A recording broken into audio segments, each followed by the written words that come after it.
Hello and welcome to Donegal Overlanding. This is a review of a selection of Land Rover tuning parts for a 300 TDI from Fourby in the UK. Since I bought my standard Discovery 4 years ago, I've added a lot of weight to her. Rock sliders, steering guards, heavy duty bumpers, front and rear, 33-inch tyres and lots of underbody protection. She is now 3 tonnes in weight. So we headed to Stryker Land Rovers in Abbeyfield on the Limerick-Kerry border here in Ireland to get the crew to install it for us. I will add links in the description on how to find Stryker Land Rovers. So up on the ramp she goes. She is going to be treated to several engine modifications. This is a full range from Fourby. There's a EGT gauge, boost ring, boost pin, the frame for the gauge. Firstly, it's time to remove the old intercooler and install a full width Alisport intercooler.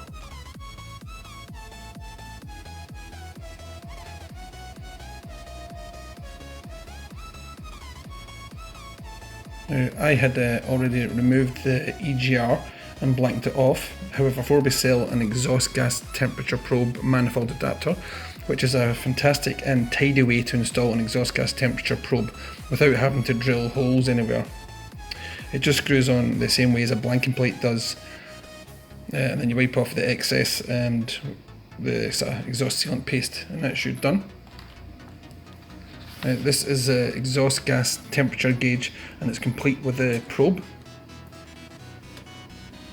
See the wiring, everything's there that you need for the full kit.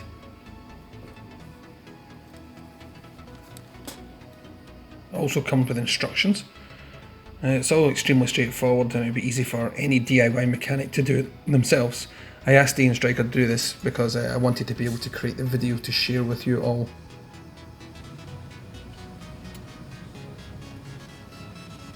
That's Ian putting in the probe, and all you do is just nip that up nice and tight to secure it in position.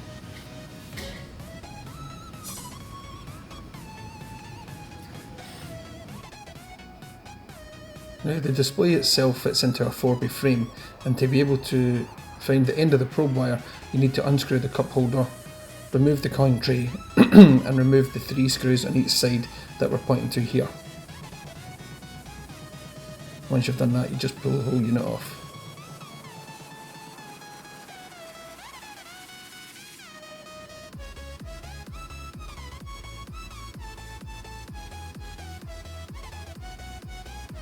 And now we're going to feed the probe wire through the existing grommet in the bulkhead. After a bit of fiddling, we pull it through into the passenger area. Here is a display clipping into the D1 frame with a satisfying snap. It comes with a little block to attach simple wiring to.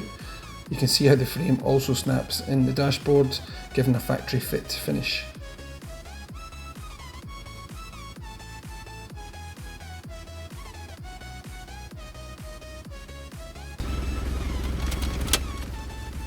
Lovely. Wow, that's nice, isn't it?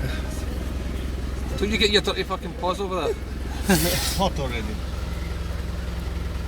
That's really quite nice, actually, isn't it? Yeah. The next stop is to remove the standard boost pin. Now, we intended to create an in-depth step-by-step tutorial so that you can see every single step and copy it. However, once we reviewed all the footage from several cameras, we realised that access space is too restricted and all you can see are hands. This particular part here is we're removing the boost pin.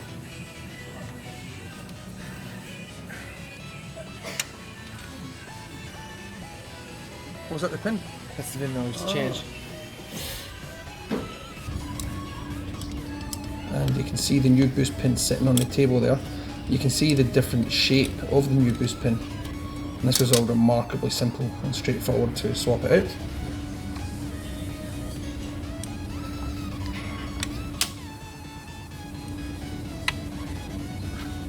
Now there are cheaper pins on the market that are not made from hardened steel. From looking on different forums, these can be scratched, so I would advise paying a tiny bit extra to get the hardened steel if you don't want to have to keep changing it.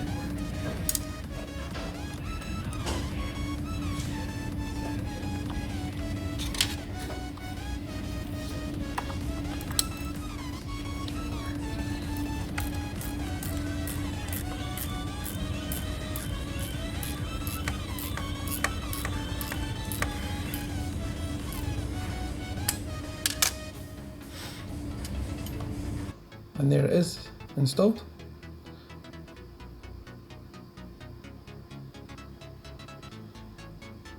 And now it's just simply a case of putting the boost pin back in.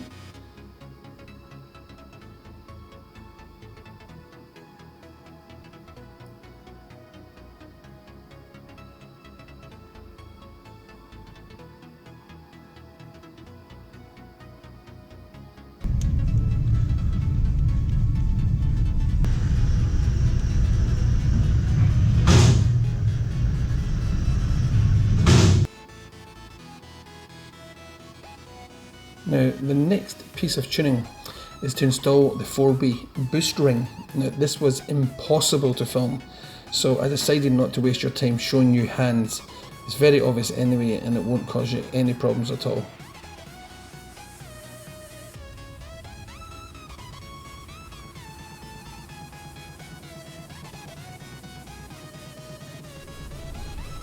So we've had this installed for just over 3 months now. I've done many miles, many trips all around the country. I didn't want to give my opinion until I was over the kind of initial excitement. I wanted to make the video after I was certain about my opinion on it, so that I didn't have to come back and change it if my opinion differed from my initial excitement. So what do I think now? Well, in short, we love it. It's totally transformed the usability of our vehicle. With so much weight and with 33-inch tyres and the mud terrains, using 5th gear was mostly futile. I always had to go back to 4th as 5th was just too long. Now I can use 5th gear as normal and I have so much more power than before. We drive in convoys when we're doing our camping trips all the time, and lots of other Land Rover owners, once we get there, they're always asking us, what have we done to the engine, why is it so much faster than before? Now this video here is quite a long drive, it's about 10 minutes and it's completely unedited, so it's going to be quite boring for the casual viewer. However, with 3 cameras it gives you a true look of what it's like. You can see the temperature and the revs, the speed that I'm driving at. I'm not particularly trying to drive fast here, I'm just driving normally, and then at one point I was going a little bit faster.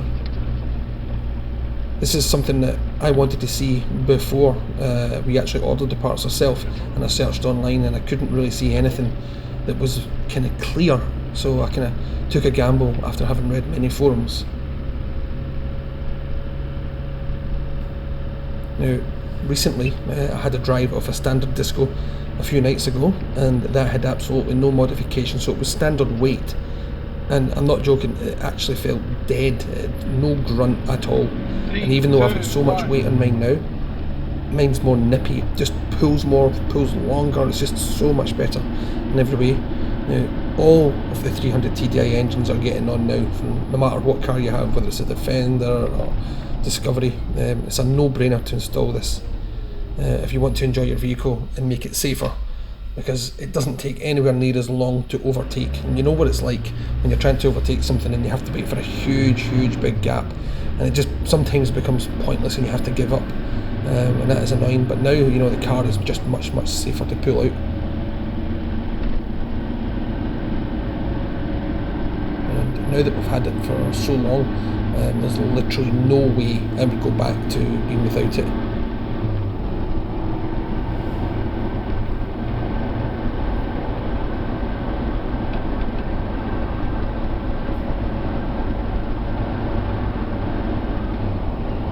Another very important thing is you can see the temperature gauge there. You really want to kind of stop when you're getting to 700 Celsius, because that's when you start to do damage to the engine block itself. So even though I've read on forums people putting the boost pin in without the gauge, honestly I just think it's too much of a risk. It's quite easy to get up to 700 without realising, so it's always something that I think it's better to play on the side of caution and just make sure you have that there so you don't do any sort of damage. And before anyone says it, yes, my ABS light is on.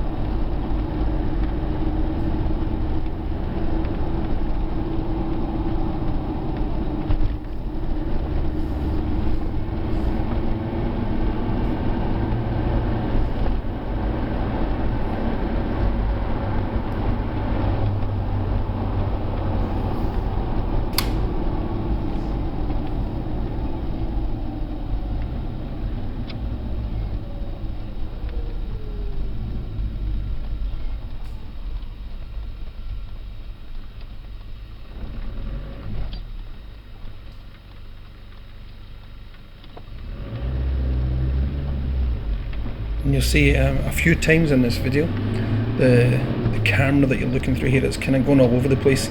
That's actually, I have my DJI Mavic drone sitting on the dashboard, and the gimbal was overloading because of the bumps, so that's why sometimes it points up and down. It's a bit annoying.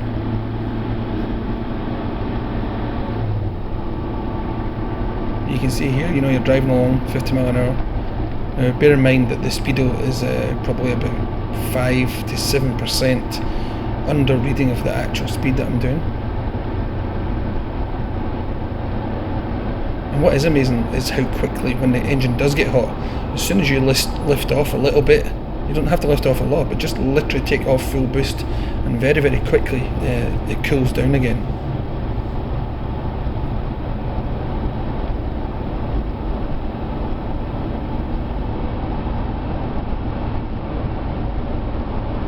Sometimes I've seen claims on forums of improved miles per gallon. Now, obviously, as I've said, I've done a lot of driving. I honestly can't tell you if I have had better miles per gallon or not, because I've definitely driven it a lot harder than I normally would. But what I can say is I've not noticed anything any worse. So it seems pretty much more or less the same as far as I can tell.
Now, I hope that you've enjoyed the video, and we would ask that you hit the subscribe button to help support the channel, encourage us to keep working hard and to continue making original content.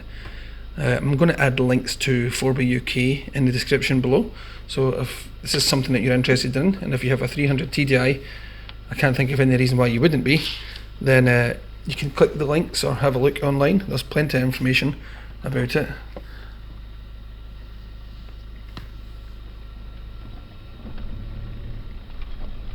There'll be plenty more reviews coming on the channel of 4 or 5 different products, reviews that I'm working on at the moment.